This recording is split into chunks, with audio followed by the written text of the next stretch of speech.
வந்தோடனே நம்ம ஃபஸ்ட்டு எடுக்கிறது பேராசிட்டமால் மாத்திரை டோலோ 650 அல்லாத அந்த பேராசிட்டமால் காம்பினேஷன் நிறைய மாத்திரைகள் பயன்படுத்தும்.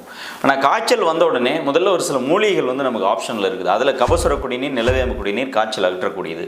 ஆனால் இன்னொரு மூலிகை இருக்கக்கூடியது, இந்த குடிநீரில் இருக்கக்கூடிய ஒரு காம்போசிஷன் தான் இந்த விஷ்ணுகிரந்தி. விஷ்ணுகிரந்தி தனியாக பயன்படுத்தக்கூடிய ஒரு முறை. அதாவது விடாத காய்ச்சலுக்கு விஷ்ணுகிரந்தி அப்படிங்கிறது சித்தர்களுடைய ஒரு சொல்.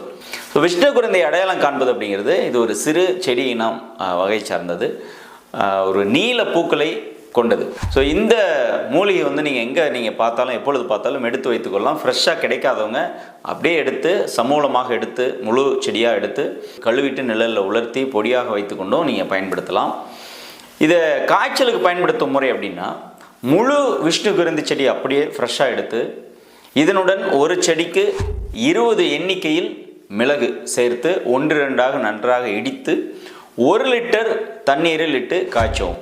இந்த 1 லிட்டர் தண்ணி அரை லிட்டராக வரும் வரை நல்ல சுண்ட காய்ச்சி அரை லிட்டரை 3ஆக பிரித்து காலையில் ஒரு 150 ml அளவிற்கு, மதியம் ஒரு 150 மில்லி, மாலையில் ஒரு 150 மில்லி அளவிற்கு உணவுக்கு பின் 3 நாட்கள் முதல் 5 நாட்கள் மட்டும் குடிக்கலாம். இது எந்த அளவுக்கு உங்களுக்கு பயன் அளிக்கும் அப்படின்னா, நான் மேற்சொன்ன இந்த எந்த வகையான காய்ச்சலாக இருந்தாலும், உதாரணத்துக்கு நீங்கள் டைஃபாய்டுக்கு ஒரு ஆன்டிபயோட்டிக் எடுத்துக்கிட்டு இருக்கிறீங்க, மதிய நேரத்துக்கு மேலே காய்ச்சல் வந்துக்கிட்டே இருக்குது அப்படின்னா, நீங்கள் உங்களுடைய மருந்துகளும் எடுத்துக்கொள்ளலாம், கூட விஷ்ணுகிரந்தி கஷாயமும் குடித்து வரலாம்.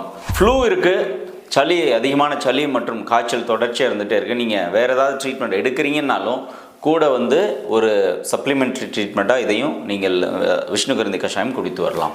குறிப்பாக ஒரு வயதானவர்களுக்கு எந்த பிரச்சனையும் இல்லாமலே ஒரு உள்காய்ச்சல் இருந்து கொண்டே இருக்கும், ஒரு குளிர் ஜுரம் அல்லது நடுக்கம் இருந்து கொண்டே இருக்கும்.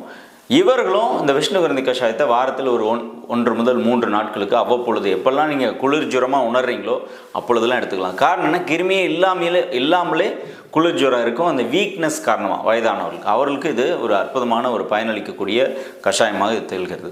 இந்த விஷ்ணுகிரந்தியை ஒருவேளை உங்கள் பகுதியில் கிடைக்கலன்னு நீங்கள் டவுனில் இருக்கிறீங்கன்னா, உங்கள் பக்கத்தில் இருக்கக்கூடிய எல்லா சித்த மருத்துவ மையங்கள்லையும் இது கிடைக்கும், அல்லது சித்த மெடிக்கல் ஸ்டோரில் விஷ்ணுகிரந்தி பொடியாக கிடைக்கிறது.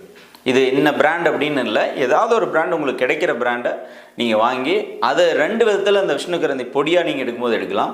அப்படியே தேனில் கலந்து காலையில் 5 கிராம் மாலை 5 கிராம் பயன்படுத்தலாம். அல்லது நீங்கள் கஷாயமாக குடிக்கிறதா இருந்ததுன்னா இதே மெத்தடில் தண்ணீரில் இட்டு, அதாவது 1 ஸ்பூன் விஷ்ணுகிரந்தி பொடியை ஒரு 300 மில்லி தண்ணீரில் இட்டு 150 ml ஒரு முறை குறைத்து அதன் பிறகு நீங்கள் காலை மதியம் இரவு அப்படின்னு சொல்லி 3 டோஸில் நீங்கள் எடுத்துக்கொள்ளலாம். விஷ்ணுகிரந்தி மூலிகை கஷாயம் யாரெல்லாம் சாப்பிடக்கூடாதுன்னு ஒன்றும் பெரிய கான்ட்ராண்டிகேஷன் கிடையாது.